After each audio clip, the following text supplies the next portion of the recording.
नमस्कार किसान भाइयों, मैं कमला प्रसाद मौर्य सोनभद्र उत्तर प्रदेश से। आज मैं ग्राम पंचायत पेड़ में हूँ। ये हमारे ज़िले का ही एक गांव है और यहाँ किसान भाई हैं खेत में जो तैयारी कर रहे हैं गर्मियों की सब्जी लगाने के लिए। तो आइए आपको दिखाते हैं और बताते हैं कि किस प्रकार से कौन सी सब्जी लगाई जाएगी और किस प्रकार से इसकी सही सही तैयारी होती है। आइए देखते हैं। देखिए किसान भाइयों, कुछ इस तरह से तैयारी की जाती है। ये काफ़ी ढलान वाला क्षेत्र है, खेत जो है काफ़ी ढलान वाला है। तो इसमें से पानी जब इसकी नाली बनाई गई है तो नाली से पानी एकदम नीचे चला जाता है। तो ऐसी परिस्थितियों में जगह जगह पर इसको मिट्टी डाल करके रोका गया है जिससे इसमें पानी भर जाए। और पानी जब इसमें भर जाएगा तब जो ये किनारे हैं आप देख रहे हैं नालियों का, जो नालियों का किनारा है ये किनारे जो हैं, इन्हीं किनारों में ऊपर तक जहाँ तक नमी जा रही है उसी नमी वाले स्थान पर बीज को बोया जाएगा, जिससे उसको नमी तो मिलती रहे लेकिन वहाँ तक पानी चढ़ने न पाए। और वहाँ बो करके फिर उसको उगाया जाएगा। बोने से पहले इस बात का ध्यान देना है कि उसको कम से कम कुछ समय तक, ये आप नमी वाला एरिया देख रहे हैं, कुछ समय तक उसको 24 घंटे तक कम से कम पानी में भिगो कर रखा जाए। और रखने के बाद फिर उसको छान करके और एक भीगे हुए बोरे के में रख करके उसको रखा जाए और उसी बोरे को ले आकर के खेत में उसके बाद तुरंत उसमें से निकाल करके तुरंत बोया जाए। तो इसमें 2-3 दिन फसल एडवांस हो जाती है और बढ़िया से जर्मिनेशन हो जाता है, जर्मिनेशन का प्रतिशत बढ़ जाता है।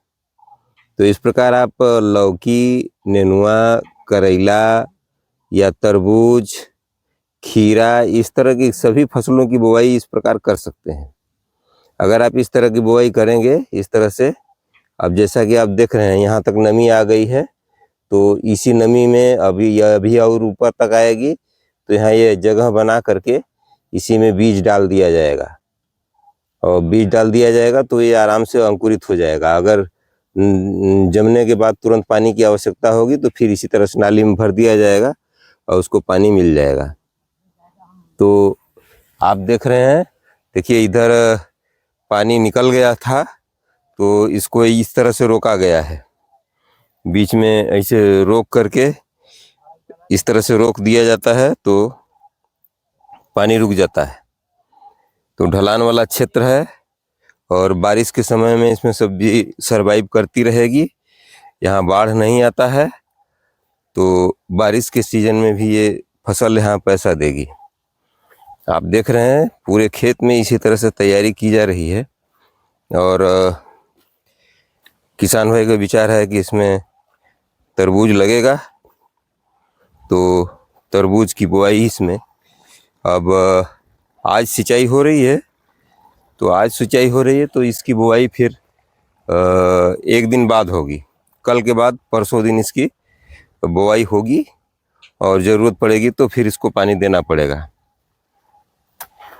और जैसे ही फसल जम जाती है, मान लीजिए अगर तरबूज ही है तो उसको वो जैसे ही फसल जम जाएगी, जमने के करीब 5 से 6 दिन बाद इस पर तुरंत उर्वरक का जो वाटर सोल्यूबल उर्वरक होता है, जैसे 19-19 है, 052-34 है, ये चलाना शुरू कर देते हैं लोग। और चलाना भी ज़रूरी है। अगर अच्छा उत्पादन आपको लेना है तो पौधे का वृद्धि विकास सही होना चाहिए। अगर जब सही होगा तभी आप उससे उत्पादन ले पाएंगे। तो हर 4-4 दिन पर इस तरह से पहले 1 से 1.5 किलो तक चलाया जाएगा 052-34 और साथ में फंजीसाइड वगैरह, जिससे पौधा जो है सूखने न पाए, फंगस न लगने पाए। और फिर उसके बाद समय समय पर उसका डोज बढ़ाते जाना होगा। जैसी ज़रूरत होगी पौधे की, उस ज़रूरत के मुताबिक ही देना पड़ेगा।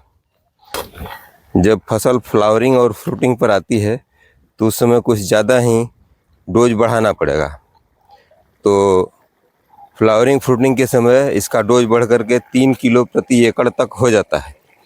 तो उसमें खाद का रेशियो भी बदल जाता है। जो वृद्धि विकास वाली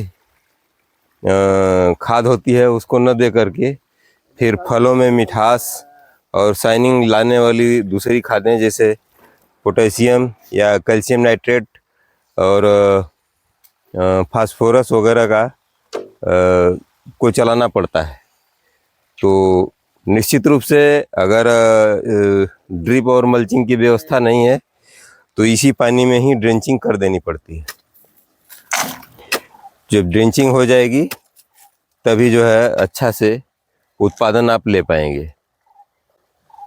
तो आप समझ गए होंगे कि अच्छे जर्मिनेशन के लिए पौधा ठीक से जम जाए, बीज ठीक से जर्मिनेट हो जाए, इसके लिए इस तरह से नालियों में पानी भर के नमी पर्याप्त मात्रा में होना बहुत आवश्यक है।